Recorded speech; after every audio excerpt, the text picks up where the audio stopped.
오늘은 주님 오실 길을 준비하는 삶이라 하는 주제로 함께 말씀을 나눌 때에 하늘의 평화와 기쁨이 모두에게 먼저 임하기를 주님의 이름으로 축복합니다.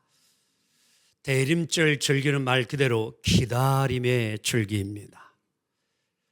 기다림이란 무엇일까요? 기다림은 자기 중심성에서 벗어나는 것이라 말할 수 있습니다. 새하늘과 새 땅을 우리가 고대하며 그의 나라와 그의 의를 구하는 일이란 자기 자신만 알고 있던 자기 중심성을 깨트리고 이제는 이웃과 그리고 자연 그리고 타자에게로 점점 나아가는 것이라 말할 수 있습니다.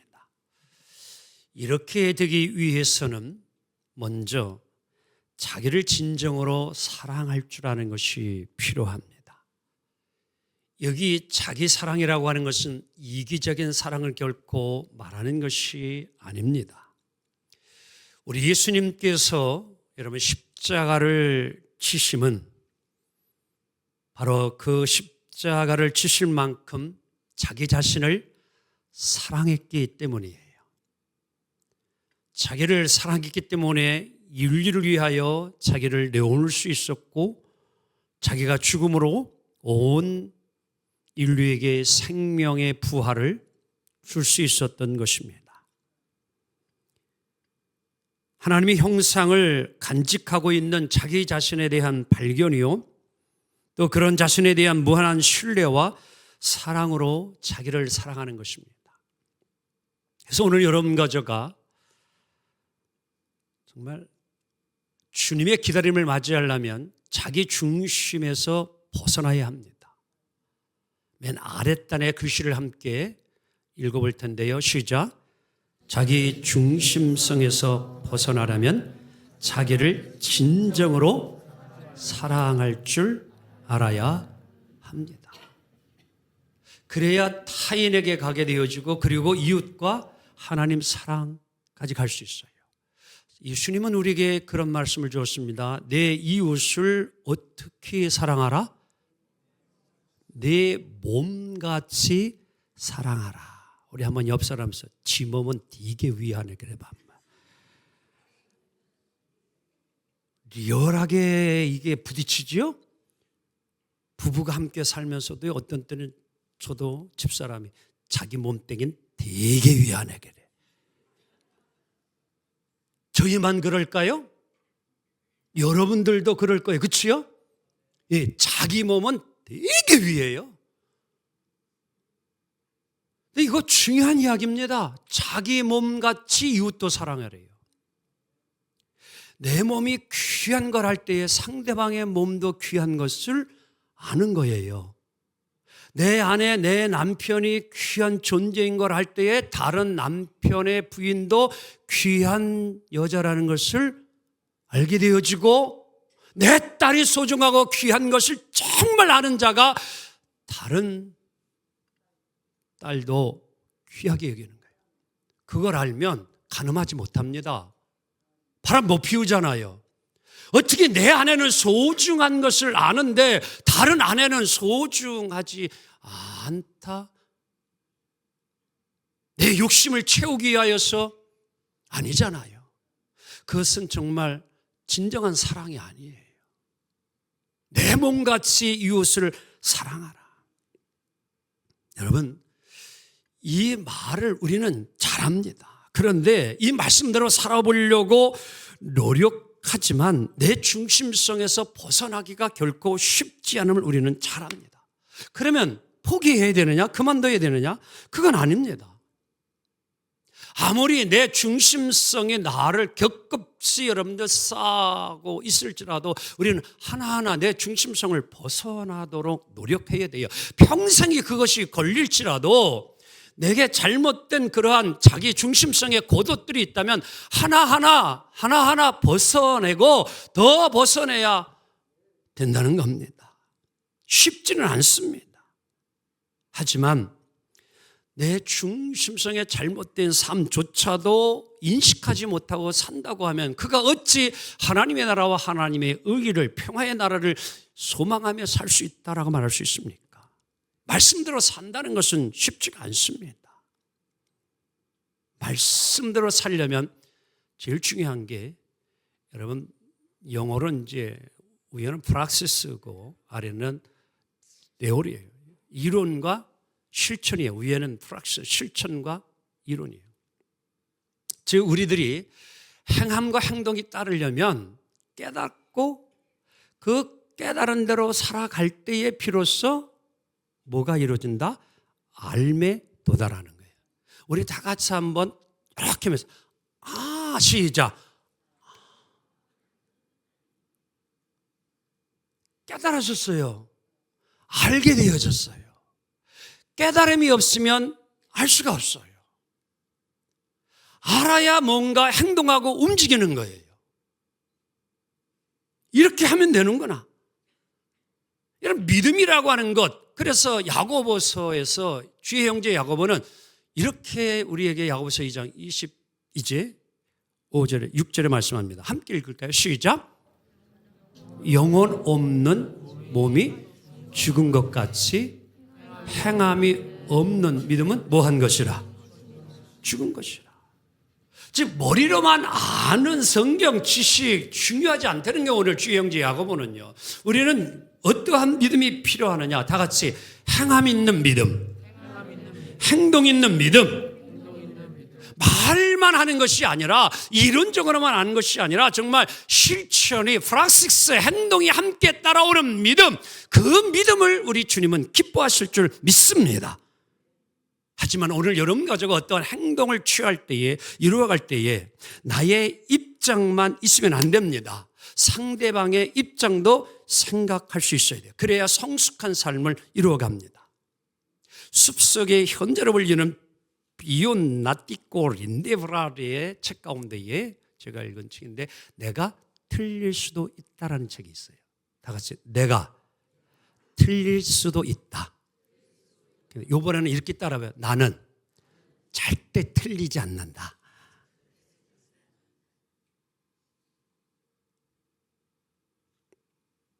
내가 틀릴 수도 있다라는 것은 참으로 여러분 멋지고 성숙한 생각이 아닐 수 없습니다. 자기 중심성에 빠져 살아가는 사람들은 자기 확증에만 빠져서 사태를 더욱 악화시켜 자기뿐만 아니라 주변 사람들까지 더 어려운 환경과 공경으로 빠뜨립니다. 권력을 가진 자가 자기 중심성에서 벗어나지 못하면 온 국민이 고통을 당하고 어려움을 당해요. 이런 현상들은 정치인들에게 많이 심하게 나타납니다. 오늘 자기 중심성에 빠진 정치인들이 판을 치는 나라는 결코 건강한 나라가 될 수가 없습니다. 우리나라는 여러분 OECD 40개국 안에 선진국 경제가 10위 안에 들어가는 나라요. 국방은요 세계 6위예요. 어마어마한 겁니다. K방위는요 전 세계에 지금 무기를 수출합니다. 그런데 오늘 여전히 왜 오늘 이 나라는 이렇게 어려움이 있는가? 그것은 정치인들의 자기 중심성 때문입니다. 자기의 분명한 확신은 있어야 하지만 다시 따라합니다. 절대화해서는 안 된다. 이게 오늘 몇몇 정치인들의 문제입니다. 자기 확신 필요해요. 하지만 절대화시키면 안 됩니다. 그리할 때에 독재가 나오는 거예요.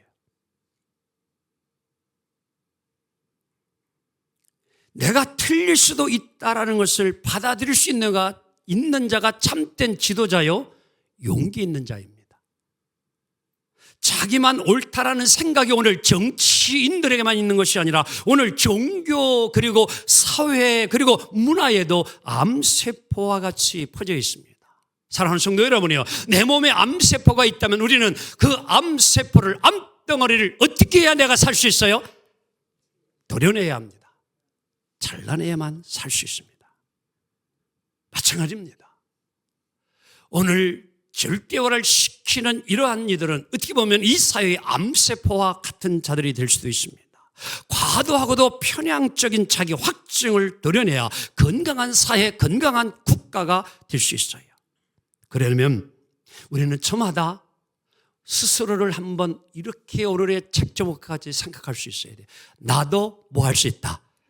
틀릴 수 있다라는 생각을 가져야 합니다. 오늘의 본문의 말씀을 보다 쉽게 이해하기 위해서 우리는 이제 여기에 병영되어지는 하나님의 말씀을 보면서 오늘 우리의 현실을 볼 수 있는 눈을 갖기를 원합니다. 일찍이 하나님의 선지자, 대선지자 이사야는 11장 1절에서 10절에서 자, 오른쪽에 있습니다. 다시 하얀 글씨 읽습니다. 시작. 그날이 오면 주님께서 오셔서 가난한 사람들을 공의로 재판하고 억눌린 사람들의 한을 뭐해요? 풀어주실 것이다. 자, 이제 됐습니다. 조금 이따 가운데 띄웁시다. 참아.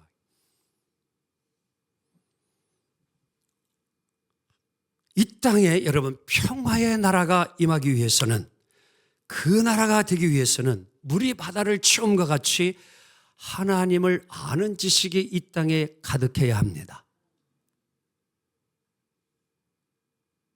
오늘 그날 주님이 오시면 가난한 사람들을 여러분들 이제 공의로 재판하고 억눌린 사람들은 한을 풀게 되었지는,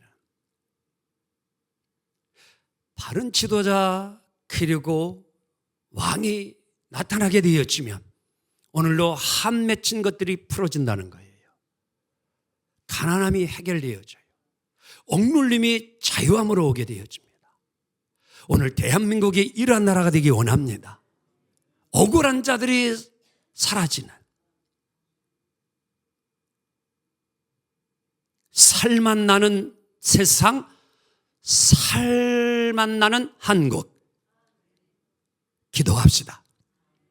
또한 시편 72편을 보게 되어지면 왕을 위한 기도의 내용이 나오고 있는데, 자, 하나님이 다스리는 참된 지혜로운 왕이 이 땅에 오게 되어지면 그가 모든 판단력과 옳은 의와 정치력을 가지고 자, 이렇게 통치를 합니다. 그 나라를. 시작.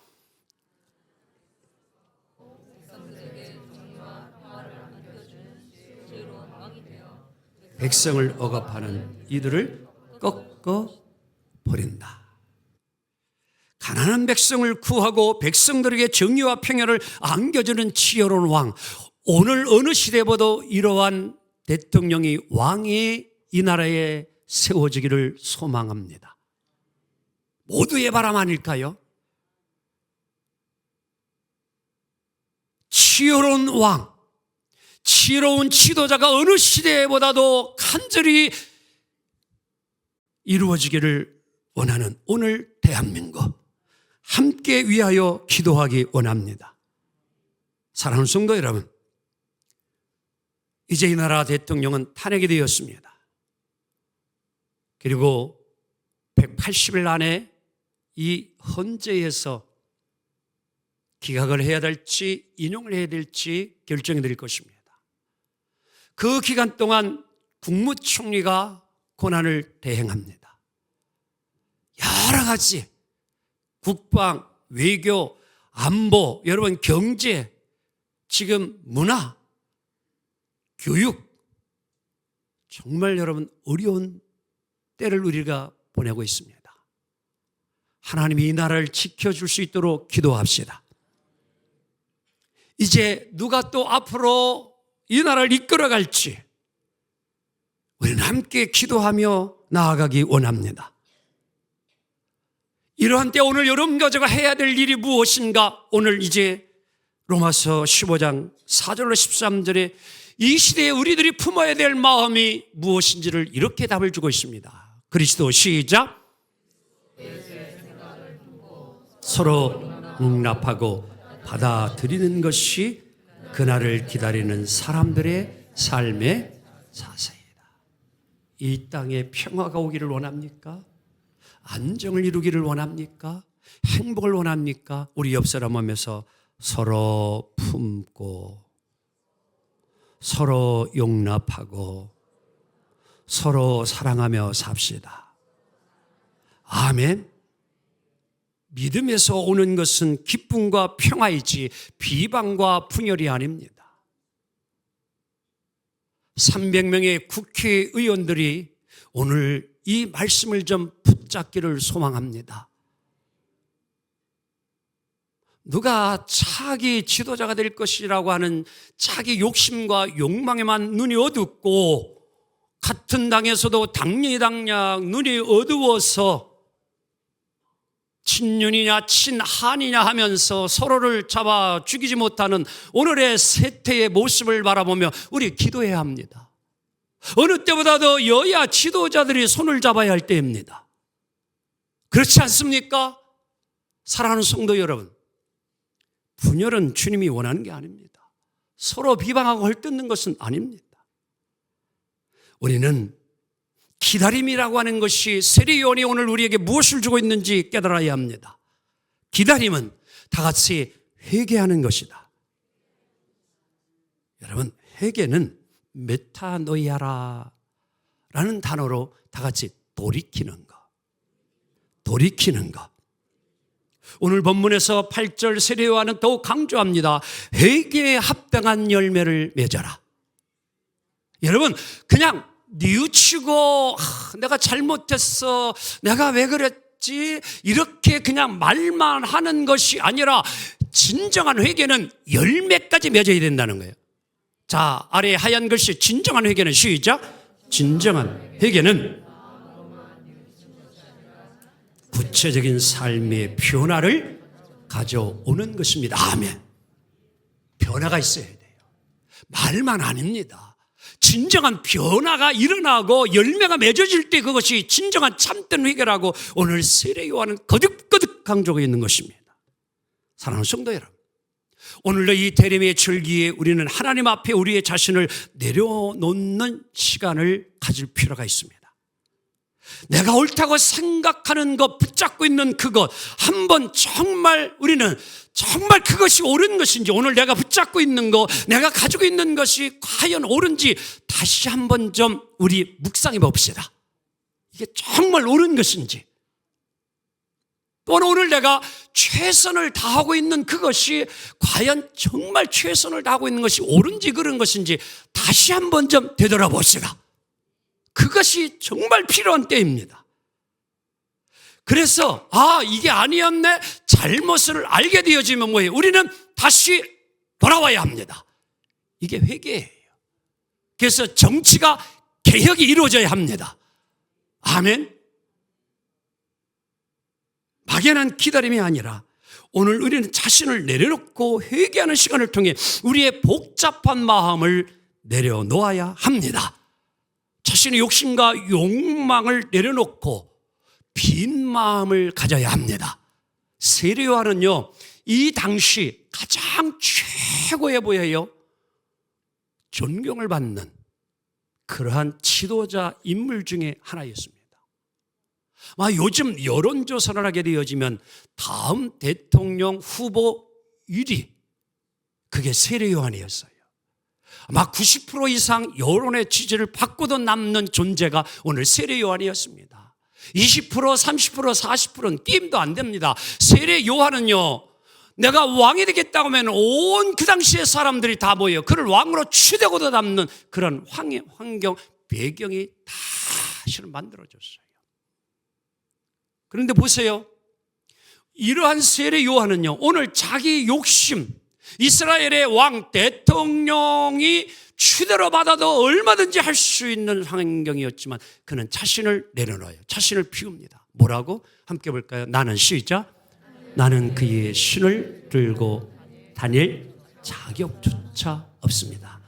나는 단지 그의 길을 닦고 예비하러 온 사람입니다. 아멘. 왕으로 추대하려고 했을 때 세례요한 아닙니다. 이 땅에 오실 왕은 메시아 예수 그리스도이십니다. 나는 그 예수님 오시는 길을 닦으러 온 사람입니다. 아멘. 이게 오늘 세례 요한의 삶의 자세예요. 메시아를 기다리는 세례 요한의 자신의 정체성을 분명히 하고 있음을 보게 되어집니다. 자기 정체성이 분명하지 않으면 우리는 내가 서야 할 자리를 구분하지 못하고 살아갑니다. 그저 높은 자리가 내 자리인 것 마냥 착각하고 삽니다. 내면보다는 겉으로 드러나는 것에 끌려 살아갈 수밖에 없습니다. 남과 비교하면서 행복과 불행을 느끼려고 합니다. 자기보다 못한 사람이 있으면 차별하고 혐오하고 약잡아 봅니다. 밟아 짓눌려 죽여야만이 내가 그 자리를 차지할 수 있다고 해서 어떻게 해서든지 그러한 일을 행하고 있습니다. 이게 오늘 우리의 정치 현실의 모습 아닐까요? 네가 죽어야 내가 그 자리를 차지할 수 있다고 하는 이런 욕심과 욕망을 우리는 현실로 보고 있습니다. 사랑하는 성도 여러분, 예수님이 이 땅에 오실 때에 지난 수요일 여러분 저지 투 베들림이라는 영화를 함께 보았는데 아주 예수님의 탄생의 스토리를 아주 잘 설명해 주어서 감동이 있었습니다. 만삭이 되어서 마리아가 아기 예수를 여러분들 이제 출산해야 되는데 머무를 곳이 없습니다. 방을 찾는데 다 꽉 차 있습니다. 방마다 손님들이 꽉 차 있습니다. 어느 여관도 어느 호텔도 받아주지 아니합니다. 결국에 예수님이 가신 곳, 태어나신 곳, 그것은 말구유였습니다. 빈 구유였습니다. 오늘날 여러분 사람들의 마음에 욕심이 꽉 차 있다면 그것을 비워야 예수님 모실 수 있습니다. 비워야, 깨끗이 씻어내야 예수님 내 안에 오시고 예수님 맞이할 수 있습니다. 사랑하는 성도 여러분, 오늘 우리는 나의 존재를 깨달아야 합니다. 여러분은 누구십니까? 함께 이미지 글을 읽도록 합니다. 십자가 시작. 십자가 죽음으로 사신 거룩한 존재들이요, 창세전부터 하나님의 있는 존재요, 하나님의 형상을 닮은 존재요, 하나님의 자녀요, 예수님의 동역자요, 친구입니다. 아멘.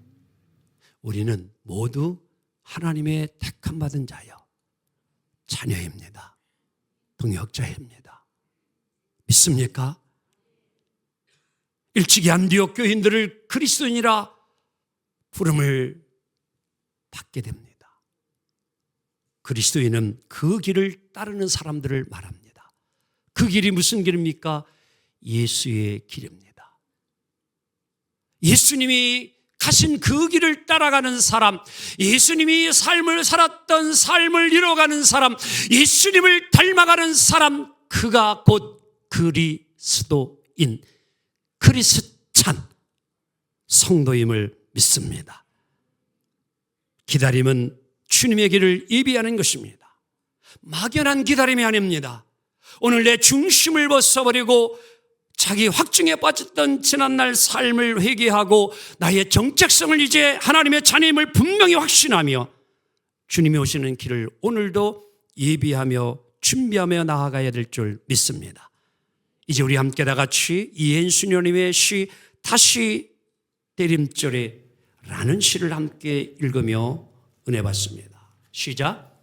때가 되면 어김없이 떠오르고 밝고 둥근 햇님처럼 당신은 그렇게 오시렵니까? 기다림밖엔 가진 것이 없는 가난한 이들의 마음에 당신은 조용히 사랑의 태양으로 뜨시렵니까? 기다릴 줄 몰라 기쁨을 잃어버렸던 우리의 어리석음을 뉘우치며 이제 우리는 기다림의 은혜를 새롭게 고마워합니다.